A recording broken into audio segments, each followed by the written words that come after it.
Good afternoon. I'm China Green. 4 patients from Clackamas County are now suing Providence and Oregon Anesthesiology Group after they were potentially exposed to hepatitis and HIV. The class action lawsuit was filed in federal court on Friday. While it doesn't name the doctor in question or the 4 patients, it does say that each underwent anesthesia during a surgery at Providence Willamette Falls Medical Center within the last 2 years. Those patients received a message from Providence in July saying, quote, infection control practices may have not been followed.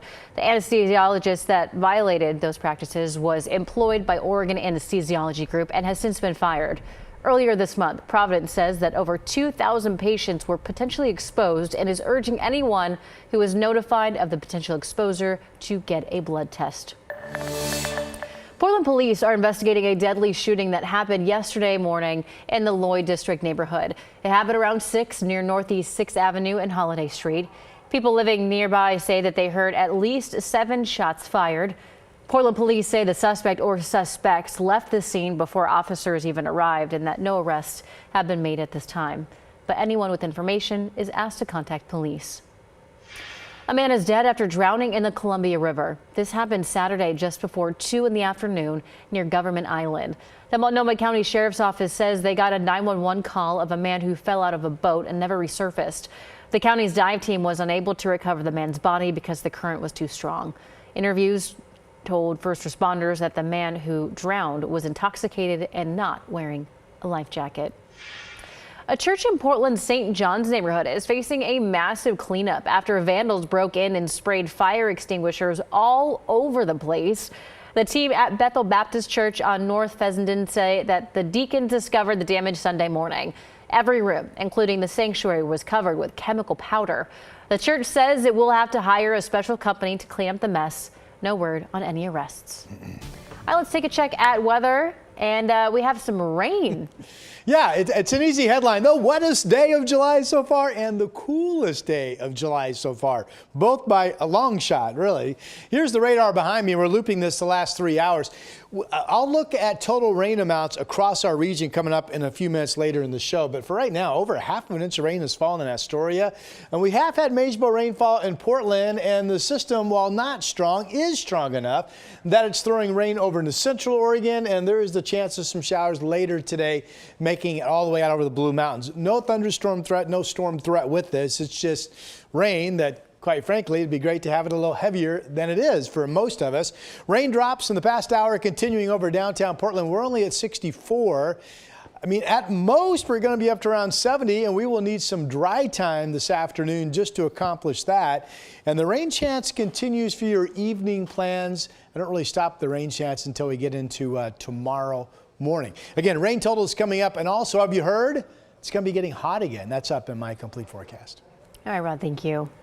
We now have details about the pilot who died during a firefighting mission in eastern Oregon. The Grant County Sheriff confirmed 74-year-old James Bailey Maxwell right there was piloting the single-engine air tanker that crashed in the Malheur National Forest on Thursday. Maxwell was working to put out a new fire near the Falls Fire, burning in Harney and Grant counties. Search teams found the tanker wreckage Friday morning. Maxwell was an experienced pilot with more than 54 years in the cockpit.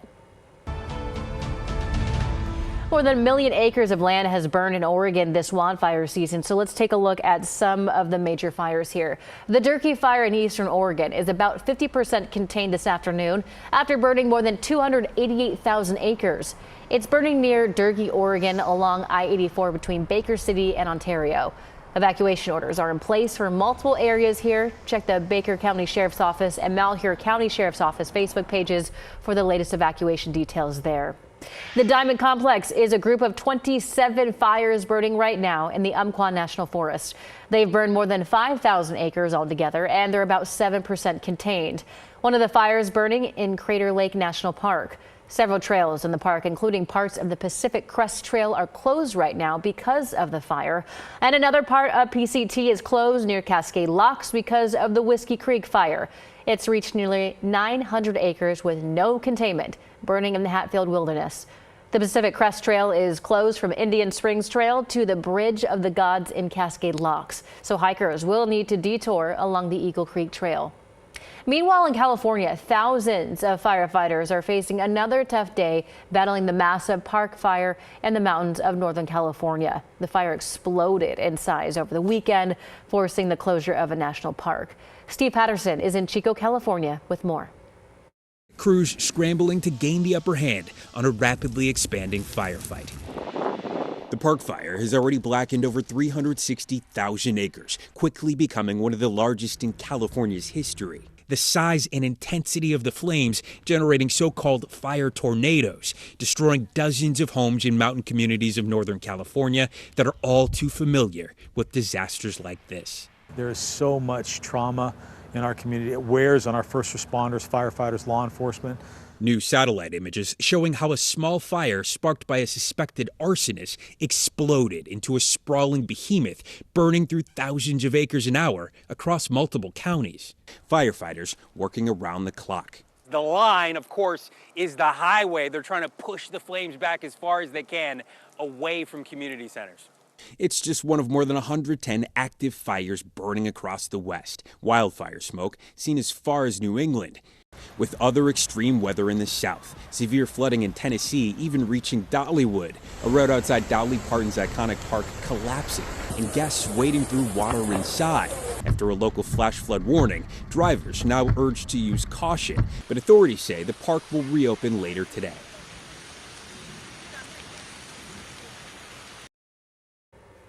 In other news, President Joe Biden is calling for a big reform to the United States Supreme Court. This afternoon, he's expected to propose term limits for Supreme Court justices and a constitutional amendment to counteract their recent presidential immunity decision.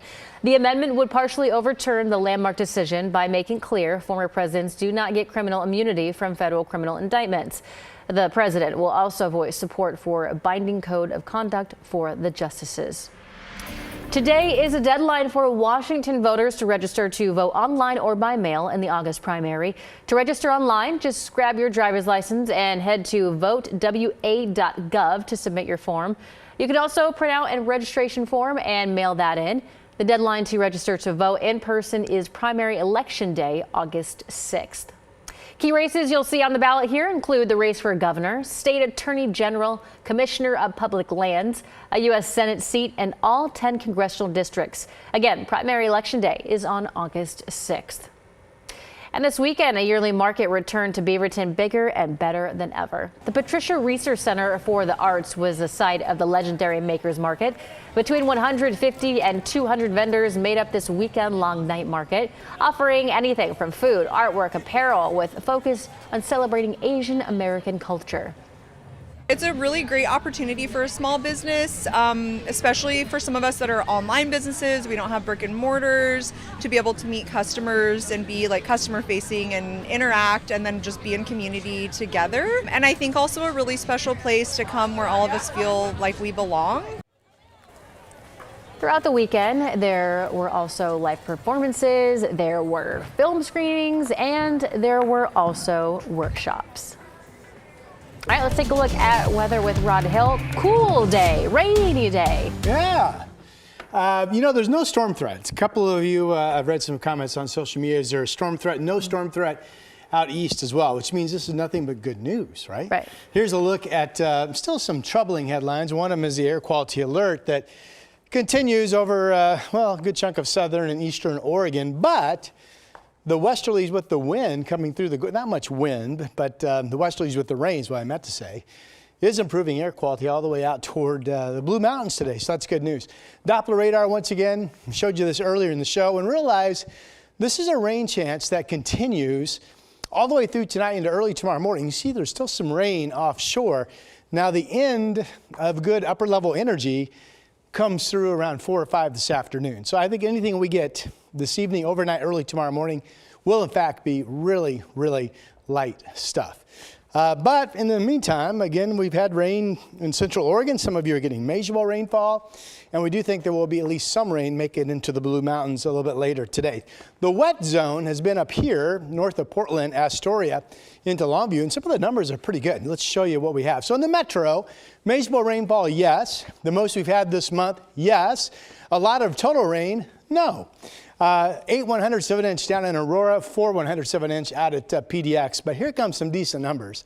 Well, that's a good rainy day, right? Astoria just under ½ of an inch, and Kelso Longview about the same, 41 107-inch.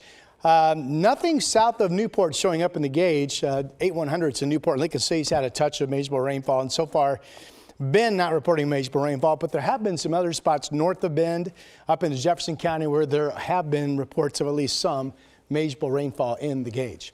Here's our futurecast for the remainder of today. So there's going to be some dry time, but at any given moment, you could be in a spot where you start picking up mostly light rain, but already we've seen some heavy rain amounts come through. So here's 4:30. If this were exactly right, the radar at 4:30 would show rain in Tillamook, and it would show some passing rain over downtown Portland. And then for your evening plans, clouds continue to be solid. The rain chance continues to be there. Again, this is showing you in green the chance of scattered rain areas. Now, tomorrow morning, there's really nothing happening except for the low cloud deck is still pretty thick, and that might produce some morning light rain. And this particular weather model, this is 5 o'clock tomorrow afternoon. Notice it kind of struggles to get us out of the clouds. So that's a bit of a question mark in terms of when we start to clear out. If we do start to break out of the clouds tomorrow, exactly how much sun will we see or not see. But certainly the rest of today, certainly all of tonight, certainly to tomorrow morning, we continue to be overcast. Here's Chinook Winds Casino Resort camera in Lincoln City, 64 degrees, same temperature we have in downtown Portland for the most part, exactly in fact, with right now rain falling over the city, southeast winds at 6 miles per hour. Obviously, this is terrific news. Any rain you can get this time of the year. You know, a lot of the overcast conditions in Central Oregon going back the last, 10 days or so, has been smoke. But today, and while there is some smoke still in the sky, much of this is good old-fashioned cloud cover with a rain threat over in Central Oregon as well. This is the Sun River Resort camera looking back out over their golf course there. Temperatures outside at noon in the 60s to 70s on only a few spots, and then you get 80s out east. 82 Pendleton, Bakersfield, John Day, and Burns. Real quick, I do want to show you the forecast smoke model. Shows the improvement of smoke out toward Pendleton, but still pretty bad smoke today down in Burns and other areas up toward Baker City to some degree. 72 this afternoon at most. Early rain chance tomorrow. We look for some clearing, 79. And then here's the next headline. 96 Thursday, 97 Friday, 94 Saturday. If this forecast continues to hold, it won't be too long before we'll put these days in red and call it a KGW weather impact alert, meaning you would want to start planning your days around the hot weather. China? High of 72 to a high of 97. Yeah. That's a quick change. All right, Rod, thank you. The Olympics in Paris continue today with swimming, rowing, women's basketball, and women's saber finals. Several Northwest athletes are competing, so make sure to check out all the action on KGW. Let's take a look at the medal count as of day 3 of competition. Right now, the U.S. is in the lead for total medals. 3 golds, 7 silver, 5 bronze, followed by France, Japan, China, and then South Korea, though Japan currently has the most gold medals. Thank you for joining us for this noon edition of KGW News. We'll see you later.